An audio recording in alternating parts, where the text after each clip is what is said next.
Жақсы көңіл күйде сөйлеудің әсері қандай? Адамдарға деген сыйластығыңыз, араласуыңыз оларға үлкен әсер етеді. Сөзіңіз жүйелі болсын, және қадірін кетірмеңіз. Ісіңіз бен сөзіңіз бір-біріне сай болғанда ғана сыйлы бола аласыз. Аңдамай сөйлеген, ауырмай өледі деген сияқты, ойланып барып сөйлеуді үйреніңіз. Сол арқылы қоршаған ортада өзіндік беделіңіз қалыптасатын болады. Кейде сөйлеген сөзіңізге қарап, қандай жағдайда тұрғаныңызды, сыртқы әлемде болып жатқан оқиғаларды қалай қабылдайтыныңыздан анықтауға болады. Психологиялық тұрғыдан ойлау деңгейіңіз сіз үшін маңызды істерді атқаруға әсер ететін болады. Яғни, психологиялық әдіс-тәсілдерді, неше түрлі методикаларды қолдана отырып, ойлау қабілетін жақсартып, сақтауға болады. Тарихшы Арнольд Тойнби дамушы өркениет теориясын шақыру жауап теориясы деп атады. 20 негізгі әлемдік өркениеттің өсуін және құлдырауын зерттеу барысында Тойнби әрбір өркениеттің қалыптасуы шағын тайпа, ауылдан басталды деген қорытындыға келді. Сондай-ақ осы шағын топтар, тайпалардың әрқайсысы неше түрлі сыртқы қатерлерге тап болды. Осы қиындықтардың шеше білу арқасында тайпаны, адамдарды сақтап қалып отырды.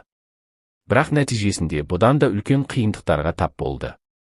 Егер осы тайпа адамдары, ауылдар әрбір қиындықты өз ресурстарымен жеңіске жету жолымен жалғастырса, ақыр соңында ол ұлт мемлекет болып, қалыптасқанша күресетін болады. Тойнби адамзат тарихының 21 өркениетіне қарап, американдық өркениеттің аяқталуымен және қазіргі өркениеттің құлдырауы адамзаттың ерік, жігерінің жоғалтып алу, қиыншылықты еңсере алмауы деп қорытындылады. Тойнбидің өркениеттер теориясы біздің өмірімізге де қатысты болуы мүмкін. Бұл өмірдің шыңына жетемін деп бекінгеннен кейін, қаншама қиындықтарға тап боласыз. Кейде жолыңыз болып, қуанышқа кенелгенде, аяқ асты сағыңыз сынып, өмірден түңілетін кездерде болады. Тіпті кедергінің болуы да заңдылық. Бірақ сәтсіздік жеңістің бір бөлшегі. Өзіңіздің ресурстарыңызды тартып жатқанда, әрбір қиындықты жеңіске айналдыра білсеңіз, өз жолыңызды сақтап қаласыз. Табысқа жету қабілетіңіздің көбісі өмірмен арпалысып жатқаныңыздан туындайды. Өмірде жетістікке жеткен адамдар кедергіні уақытша деп қабылдайды. Олар проблемаларды болдырмау үшін барлық мүмкіндікті жасайды, бірақ проблема туындаған жағдайда, керісінше қиындықтан үйреніп, жіберген қателікті екінші қайталамауға тырысады. Пенсильвания университетінің докторы Мартин Селигманның 25 жылдық зерттеулерінің негізінде қызықты жазған дүниесі бар. Ол оптимизмді үйрену деп аталады. Бұл кітабында доктор Селигман жағымды және жағымсыз тұстарында ашып түсіндіреді. Көптеген жылдар бойы когнитивтік терапия негізінде және тұтастай тестілеуді пайдалану өте қарапайым. Оптимистік адамдар оқиғаларды түсіндіруге бейім, сондықтан олар артық эмоцияға бармай, өздерін сақтауға тырысады. Оптимистер конструктивті тәсілдер арқылы сөйлесуді әдетке айналдырады. Тіпті өздерін сынап та көреді. Яғни, қиыншылыққа тап болсам, қандай сезімде боламын және не істеймін деген сияқты. Доктор Селигман оптимист және пессимисті реакцияларындағы үш негізгі айырмашылықты айтты. Бірінші айырмашылық қиыншылықты оптимист уақытша, ал пессимист оны тұрақты деп санайды. Оптимист болашақты көбірек ойлап, соған сай әрекет жасайды. Екінші жағынан пессимист, жағымсыз оқиғаларды тұрақты және өмірдің, тағдырдың бір бөлігі ретінде қарастырады. Оптимист пен пессимист арасындағы екінші айырмашылық, оптимист қиындықтарды қалыпты жағдай деп санайды, ал пессимист оларды кең тараған деп санайды. Оптимист үшін дұрыс емес нәрсе болса, ол оқиғаны оқшауланған деп, өмірінде болған нәрселерден ажырата біледі. Мысалы, есептеуіңіз бойынша бір жоба іске асырылмаса, сәтсіздік болса, оны сол күйінде емес, болашақта міндетті түрде іске асатынына сенім білдіресіз. Ал пессимистің екінші айырмашылығы ол қыдыруды, көңіл көтеруді дұрыс деп санайды. Яғни, сол арқылы проблеманы ұмытып шешуге болады деп ойлайды. Егер пессимистік келісімге келуге, өзге компания басшысының қолын алуға талпынып, тек сол үшін жұмыс жасаса, онда ол құлағаны. Өйткені ең бірінші кезекте өнімнің сапалығы үшін, компанияның мықтылығы үшін жұмыс жасауы керек. Ал қалғаны өздері ақ тартылатын болады. Оптимистер мен пессимистер арасындағы үшінші айырмашылық, оптимистер оқиғаларды сыртқы көзқарас ретінде көрсе, ал пессимистер оқиғаны жеке деп санайды.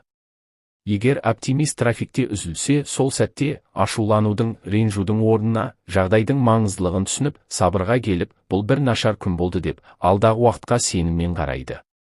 Ал пессимист барлық нәрсені өз бетімен қабылдауға бейім. Егер пессимист трафикте үзіліп қалса, жүргізуші қасақана әрекет еткендей, оған әдейі жауап қайтарады. Сабырсыздыққа бой алдырып, айғайлап, абыр-сабыр қылдырады. Абзалында кез келген ситуацияда кінәлай бермей, тек шығу жолын ойлаған дұрыс. Әрине, бәрімізде эмоцияға берілеміз. Әсіресе қатты сеніп артып күткен жобамыз болсын, аяқ асты жүзеге аспайтын болса, төмен деңгейде болған жағдайда көңіліміз қалары анық. Алайда оптимистік адам көп ұзамай бұл көңіл күйден ауытқып кетеді. Өзін қамшылап, бұл жағдайды уақытша екенін, өткеннен сабақ алып, екі есе жұмыс жасаса, бәрі жақсы боларына іштей сенім білдіреді. Өткенге өкіне бермей, позитивті түрде бәрін қолға алады. Наполеон Хилл табысқа жету үшін өзінің ең көп сатылатын кітаптарын жазғанға дейін Америкадағы ең табысты 500 адамнан сұхбат алынған болатын. Сұхбат бойынша, егер адам қиыншылыққа тап болса, сол кедергіден өзін алып, 1000 рет құласа да, 1000 рет қайта жүгіруге талпынған адам ғана мықты тұлға ретінде қалыптаса алады деген қорытындыға келді. Адамның ойы бір тұста тек дұрыс немесе теріс жақта ғана ойлана алады. Егер позитивті көңіл күйде болсаңыз, ақыл ойдың оптимистік және сіздің эмоцияларыңыз жағымды болуын сақтай аласыз. Бір сәт жаңызға тыныштық беріп, ішкі дүниеңізді тыңдаңыз. Сол кезде мақсатқа жеткен кезіңізді жиі ойланып, ойға алсаңыз, бұл өмірдің тамаша екенін, сізден асқан бақытты адам жоқ екенін байқайсыз. Мұның бәрі өзіңізбен үнемі сөйлесу тәсілі. Әр жағдайды артықшылыққа айналдыруға болады. Сол үшін де жақсы сөз жарым ырыс дегендей, жақсылықты ойлап, жақсы сөз айтып жүріңіз. Мұның құдіретлігі іспен дәлел болғанда көзіңіз жетеді. Керісінше мәселені шиеленістіре бермей, оң тұрғыдан қарағаныңыз өзіңізге де пайдалырақ. Проблеманы көп уайымдай берудің қажеті жоқ. Кез келген сәтті құр жібермей, мүмкіндік деп қарастырыңыз. Мен батырмын, қиындықтан қорықпаймын, мен үшін түкте емес сынды сөздерді жиі қайталап жүріңіз. Менің өмірде үнемі қолданатын, айтып жүретін қанатты сөзім бар. Басыңа түскен әрбір іс сенің бақытың. Өйткені ол сені шыңдап, дамытып, жетілдірудің жалғыз мүмкіндігі. Мейлі кез келген салада болсын, сатушы болыңыз, басқа мамандық иесі болыңыз, нарықта өз құныңызда түсірмей, жеңімпаз болыңыз.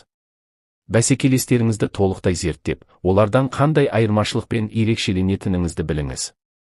Күн сайын өзіңізге 5 минутыңызды қиып, есеп беріп отырыңыз. Ең бастысы жүйелі, нақты істелген істен ғана нақты нәтиже шығады. Тіпті керек болса, әр 15 минут сайын не істегеніңізді бақылап, жазып отырыңыз. Сонымен сізге көбірек позитивті, оптимистік адам болуға көмектесетін 5 идеяны ұсынамыз. 1. Алдымен өзіңізге серт беріп, шешім қабылдаңыз. Қандай жағдай болмасын, құлдырамауға, берілмеуге. Сөздің құнын қойып, конструктивті түрде жауап бересіз. Терең тыныс алып, жалған іспен айналысуға жол бермеңіз. Ешқашан өзіңізді алдамаңыз. 2. Өзіңізбен сөйлесіп, теріс ойлар мен эмоцияларды бейтараптандырыңыз.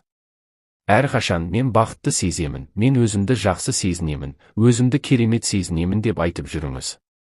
Жұмысқа бара жатқанда бүгін керемет күн, өмір сүру тамаша деп түсініп, осыны тіпті заңдылық ретінде қабылдаңыз. Жауған жауынға, күнге қуана біл, әсемдікті жасауды үйрен. Сол кезде әлемді де танып, әсемдікті де бағалай білетін боласыз. 3. Егер таршылық, жетіспеушілік болса, уақытша екенін түсініңіз. Сыртқы әлемді бақылып, байланыста болыңыз. Жан жағыңызға мән беріп, назар салып жүріңіз. Өзгелерден, адамгершілігіңізбен, ақыл ойыңызбен, біліммен озатыныңызды ұмытпаңыз. Осы қасиеттер болса, бәрі өз орнымен келеді. 4. Есіңізде болсын. Кедергі, қиыншылыққа ұшырамай, табысты адам болу жоқ. Қасқайып қарсы тұрып, күрескен жағдайда ғана алға жылжу болады. Әрбір қиындыққа қош келдіңіз деп қарсы алыңыз. Кейін одан шығу жолын қарастырыңыз. 5. Соңында өмірден өз сыбағаңызды алып өтердей, із қалдырардай, көптің бірі болып өтетіндей емес, көптен ерекшеленіп, бақытты өмір сүруді қалап, соған жету жолында аянбай еңбек етіңіз. Өмірдің өзі сонысымен қызықты. Ешкімде, ештеңеде сізден артық күшті емес, тек олар сізден ерте бастаған. Жетістікке жету жолында, табысқа кенеліп, бақытты болуы жолында бастаған әрекетіңіз ешқашан кеш болмайды. Бәрі өз қолыңызда. Кедергілерді алып таста. Жетістікке қызығатын адамдар өз қатесін көре білу керек. Бұл биік шыңға жеткізетін маңызды бөлік. Братья Джойс. Қанша рет адамдар берілмес бұрын жаңа мақсаттарына қол жеткізуге тырысады. Орташа есеппен бірден аз. Көптеген адамдар бір рет тырыспай жатып жеңіліп жатады. Олардың жеңілу себебі кедергілерден, қиындықтардан және олар бір нәрсені істемес бұрын бірден кедергілер пайда болады. Табысты адамдар сәтсіз адамдарға қарағанда көп қателеседі. Табысты адамдар жеңгенге дейін көптеген нәрсені істеуге тырысады, құлайды, қайтадан тұрады және қайтадан істеуге тырысады. Табысқа жетпеген адамдар бірнеше нәрселерге ғана тырысады. Егер олар барлығына тырысса, бірден бас тартады. Және бұрынғы тіршілігіне қайта оралады. Өтпелі қателік әрқашан жетістікке әкеледі. Сен қателікті күтуің қажет емес, және мақсатқа жетер алдында қысқа уақыт құлдырау болады. Сен қателікке тура қарауың керек және уақытша жеңіліс мақсатқа жеткізетін жолға төленетін баға сияқты. Хенри Фордтың айтуы бойынша, қателік дегеніміз ақылдылықты қайта бастаудың мүмкіндігі. Егер сен мақсатқа жетуді көздесең өзіңнен сұра, мен неге қол жеткізбедім? Сені не ұстап тұр? Сен неге мақсатыңа дәл қазір қол жеткізбедің? Сен мақсатыңның арасындағы кедергілерді анықтап ал. Сені тоқтатып тұрған нәрселерді және алға жылжуға баяулататын кедергілерді жазып қой. Шешімдерді алдын ала ойла, есіңде сақта. Не нәрсені көп ойласаң, соған бейімделесің. Қиындықтардың маңайында табысты адамдардың ерекше жолы бар, ол шешім бағыты деп аталады. Әрқашан табысты адамдар шешім жолдарын ойлайды. Ал табысқа жетпеген адамдар көп уақыт бойы қиындық және кедергілер туралы ойлайды. Шешімі бағыты бар адамдар кедергілердің айналасына және өткеніне үнемі жолдарды қарастырады. Қиындығы бар адамдар тоқтамаста мәселен, кім және не себеп болғаны жайлы, қалай бақытсыз және ашулы екендігін, өкінішке орай қалай болғанын айта береді. Шешім бағыты бар адамдар басқа жолмен сұрақ қояды. Біз бұны қалай шеше аламыз деп, мәселені шешуге кіріседі. Сен және орындайтын нәрсенің арасында әрқашан қиындықтар мен кедергілер болады. Сондықтан табыс дегеніміз қиындықты шешудің қабілеті болып саналады. Қуат қиындықты шешудің бірден бір жолы. Бүкіл еркектер мен әйелдердің маңызды нәрселері арасындағы кедергілері, олар өздерінің және мақсаттарының арасындағы қиындықтарды шешіп қойған адамдар. Қиындықты шеше білуде өнер. Қуанышқа орай, қиындықты шешу, велосипед айдау, немесе пернетақтада әріп теру сияқты өнер. Сен шешімдерге толықтай берілсең, көп және жақсы шешімдер сенің ойына келеді. Сен қиындықты шешуді жақсы ойлаған сайын, маңызды қиындықты тезірек шеше бастайсың. Сен тезірек және жақсы шешкен сайын одан да үлкен және бағалы қиындықтардың шешімін табасың. Ақырында сен үшін және басқаларға маңызды қаржылай нәтижелер болады. Бұл әлем іске асыратын тәсіл. Негізінде кез келген қиындықты шеше аласың. Егер сен мақсатқа жетуді шын ниетпен қаласаң, кез келген кедергілерден өте аласың. Сен бүкіл кедергілерден өту үшін сенің ақылың, күш-жігерің және мүмкіндігің бар. Талап ету теориясы. Соңғы 10 жылдықта алға жетелейтін ең маңызды Элиху Голдрат өзінің мақсат деген кітабында талап ету теориясын баяндайды. Бұл теория бойынша бір нәрсеге қол жеткізгің келсе, сен және мақсатының арасында талап ету және шектеу бар. Мысалы, сен көлік айдап келе жатқанда және алдыңнан кептеліс шыққан кезінде бүкіл көліктер жолды тарылтады. Және сенің баратын жеріңе шектеу пайда болады. Осы кептелістен қандай жылдамдықпен өтсең, сенің саяхатыңда осыған байланысты. Кез келген мақсатқа жету жолында әр қашан талап ету немесе шектеу кездеседі. Жұмысыңды байымдылықпен орындай отырып, талап ету маңыздылығына бар күш-жігеріңді жұмса. Сенің қабілетің бұл тарлықты жоюға немесе шектеп тұрған факторыңды шешуге, алға жылжытуға өте қатты көмектеседі. Ішкі талап сыртқы талапқа қарсы 80 ереженің 20% ғана сен және мақсатыңның арасында шектеу болып қолданылады. Бұл ереженің айтуы бойынша 80% шектеулер сенде болады. Бұл жағдайда 20% сенің айналаңда болады.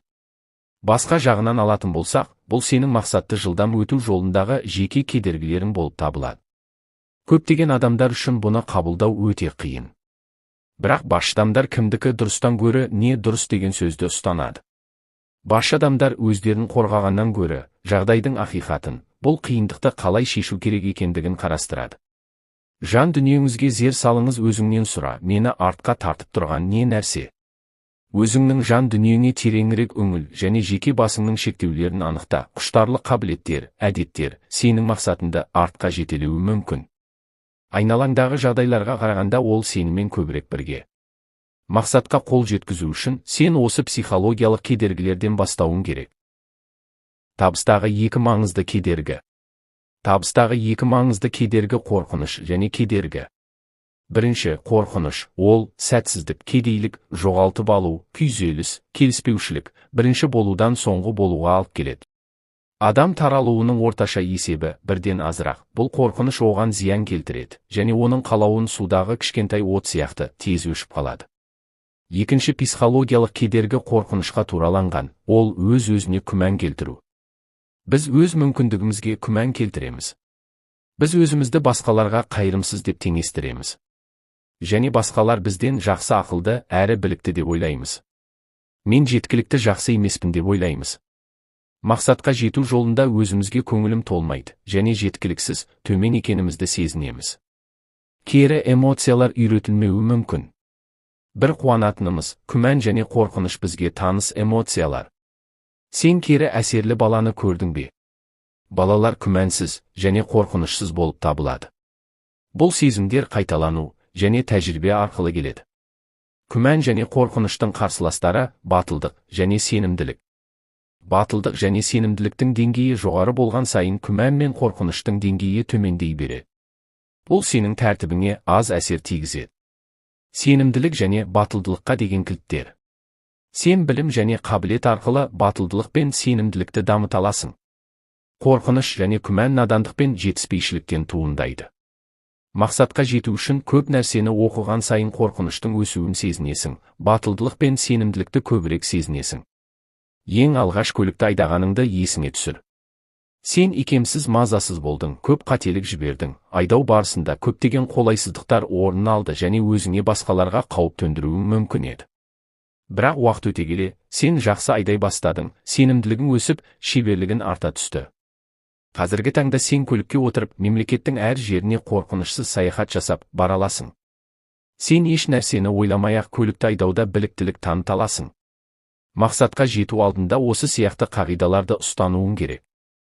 Күштілер әлсізге қарсы.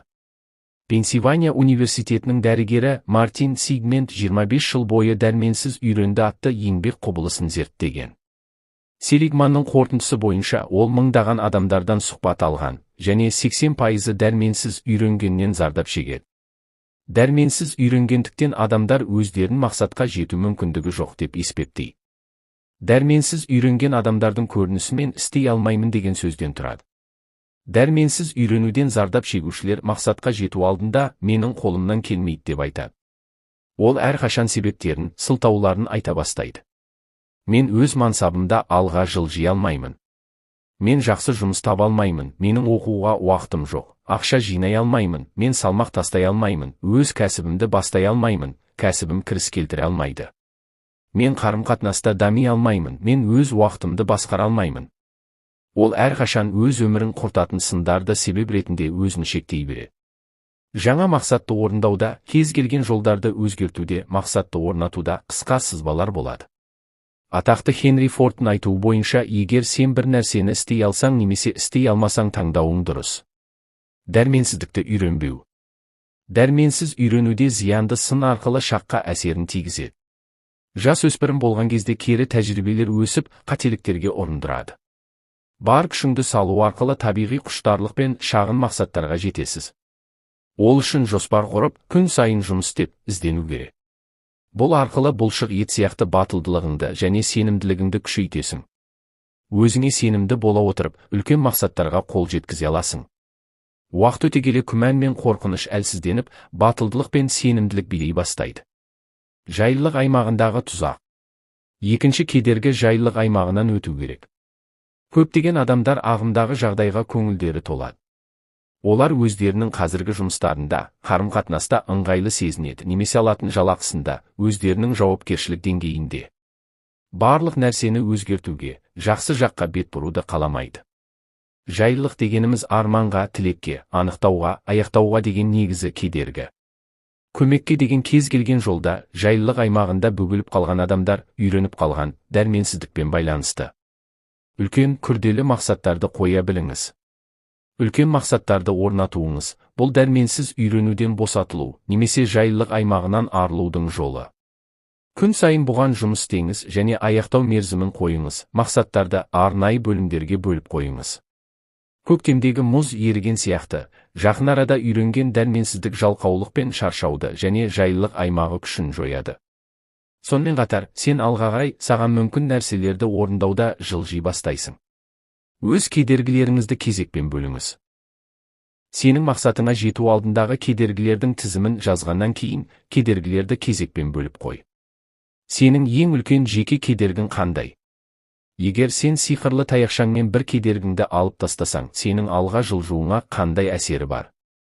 Менеджмент кеңесшісі Митраф қиындықты шешу жолы және қиындықтарды жолға қоюға қатысты зерттеулері бар. Оның айтуы бойынша, қандай қиындық болмасын, оны шешпес бұрын көптеген жолдарын анықтап ал. Кез келген қиындықтың бір ғана шешімі бар екенін есіңе сақта.